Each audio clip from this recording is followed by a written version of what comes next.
I'm Janice Fiamengo of the University of Ottawa. A term that I've heard a lot recently and that deserves repeating is the gender empathy gap.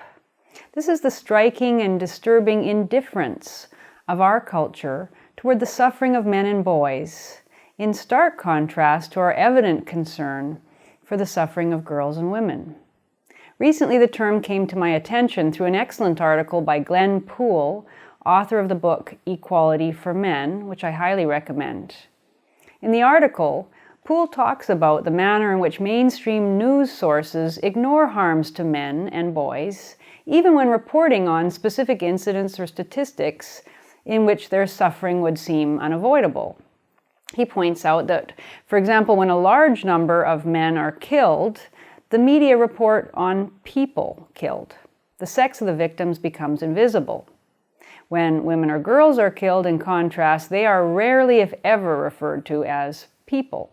Their femaleness becomes part of the story because it is news when women and girls are harmed.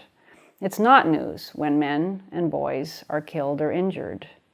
Poole mentions, for example, that 9 out of 10 victims of police-related deaths are of men. 97% of workplace fatalities are male. The U.S. Interagency Council on Homelessness has estimated that 75% of homeless individuals are male.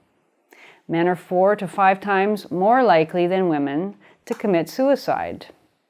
8 out of 10 violent deaths worldwide are male. Now imagine a scenario in which 97% of workplace fatalities were female. Imagine the widespread distress, outrage, the front-page news reports, and the ensuing special programs, workshops, task forces, panel discussions, royal commissions, government reports, emergency measures, and so on. Imagine the unmitigated outpouring of concern by both men and women. But it doesn't come for men. The 97% of workplace fatalities are not news. Why not? Well, why does our society have so much more trouble caring when men and boys suffer and die? Glenn Poole argues that we are all, men and women, collectively more tolerant of the harm that happens to men and boys. We simply value the lives of women more. That's why Poole points out that when approximately 95% of the UK prison population is male, we have gendered initiatives to reduce the impact of prison on women, but no gendered initiatives to reduce the impact of prison on men. That's why when Boko Haram captured Nigerian girls to be forced into sex slavery last year, a massive protest involving the First Lady of the United States was joined by leaders around the world demanding their return.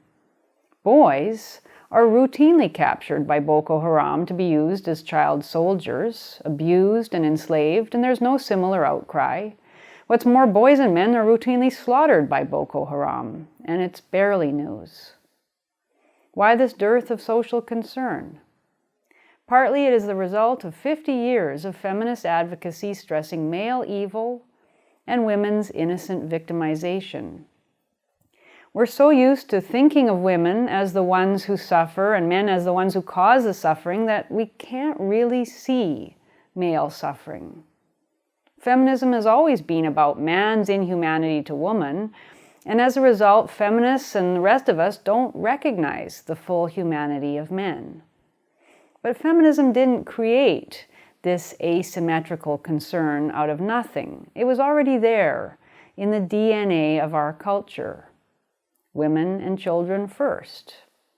Throughout history, men have died in war or sacrificed their bodies in labor so that women could be protected. In earlier times, the survival of the human race was predicated on the protection of women.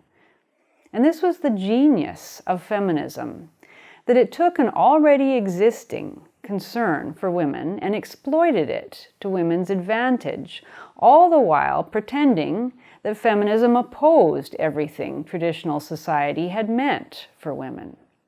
That traditional concern was why feminism encountered so little concerted resistance and why so many men supported feminist demands. And it's why even non-feminists have trouble getting passionate about men's issues today. As Poole says, it should matter to us deeply that our society takes the suffering of our sons, brothers, fathers, uncles, grandfathers, and male friends with such indifference. So let's close the gender empathy gap. We can't claim to care about true equality until we do.